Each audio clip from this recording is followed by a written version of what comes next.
video module on personal improvement for selling well.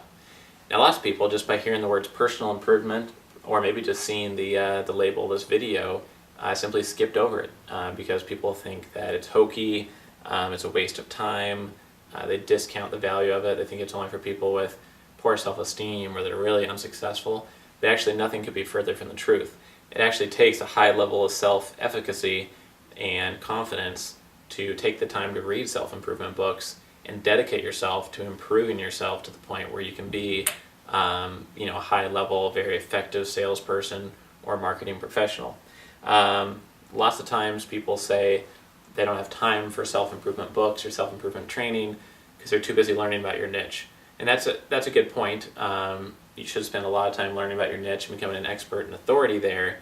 But there are some broad things you probably need to do to grow yourself so that once you get the knowledge about your niche, you can actually take the right focused action to get a lot done and achieve your goals within that area.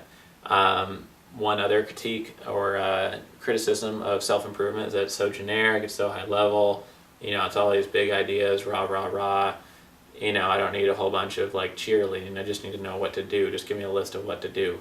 But the truth is, lots of us aren't disciplined enough, we don't have the right habits, we're not focused enough, we don't have the right resources, either psychologically or physically in place, and by studying self-improvement, you can solve a lot of those issues and it can help you become a much more effective person in whatever area that you're selling in. Another tip is that if you work on improving yourself enough over time, it's going to help you improve others. So one thing that I always suggest in sales is to provide value first, add value to somebody else before you're trying to sell something to them. And if you know a ton about self-improvement and focus and discipline and habits and being able to be very effective at what you're doing, then that's going to be transferred through to the types of speeches you give, the articles you write, the books you write, the conversations you have, the advice that you give people. You might sell to business owners. And if you know a lot about self-improvement, you might hear a business owner complain about not having enough time in the day, but if you've studied productivity a lot and time management and focus, you could provide them some coaching or just some quick tips, or this is just something that worked well for me. Let me just send you this tool. It's something I use every day. And that's the way you can connect with them on a personal level. It's a higher level. Most salespeople won't be able to do that. They're too busy trying to make the sale. They want to, shove the sale down their throat and make the hard sale, get it done. Are you a prospect or not? Are you a lead or not? But adding value to them first can be a great way of building a relationship, and focusing on self-improvement for yourself is one way to do that. Another tip is that one of the most valuable niches of your clientele will probably be people who are very successful themselves. Why? Because those are the people who are in charge of departments, those are the people that own companies, those are the people who are in charge of spending budgets, and they're managing other people. So they're the ones that can help you make big sales. But guess what? To get there, those people either had to get lucky, be related to somebody who got lucky or is very smart or hardworking, or they had to improve themselves at some level. Either people had to either improve themselves through trial and error, or they had to improve themselves by studying self-improvement themselves. So what I found is that the people who are really respect and recognize that you have invested in yourself a lot are going to be your most valuable customers. The people that say, this self-improvement stuff, it's a bunch of hokey, junk, what a waste of time. Those are generally some of the lower quality, bottom third of your customer base, where the people who have read those same books and have studied those same concepts are typically going to be in your top third or top 5 or 10% of your client base in terms of money they control and sales they could mean for you. And that's something kind of counterintuitive because the average salesperson might not want to admit to doing much self-improvement. I went to a Tony Robbins conference, that's funny, and most people write it off just like that, when really it could be the thing that tips you over the edge and be kind of the tipping point for your sales career.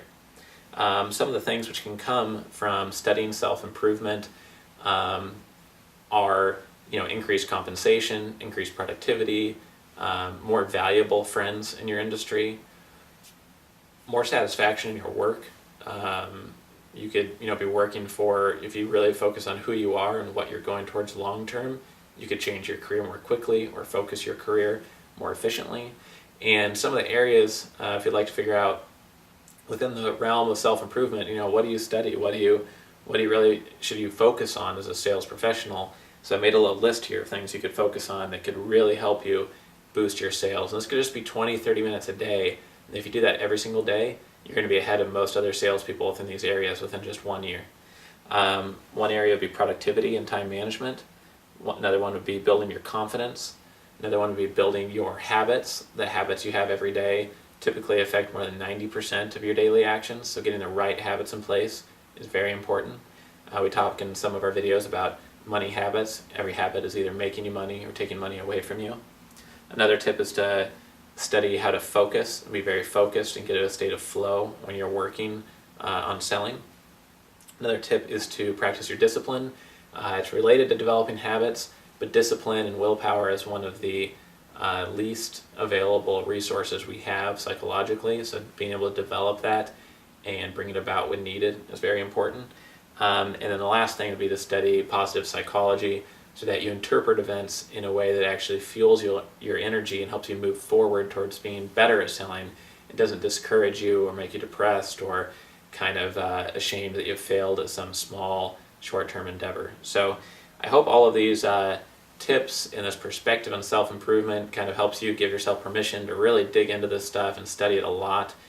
Really, you can study it for a lifetime, and especially combined with the product and the industry and the niche that you're selling to.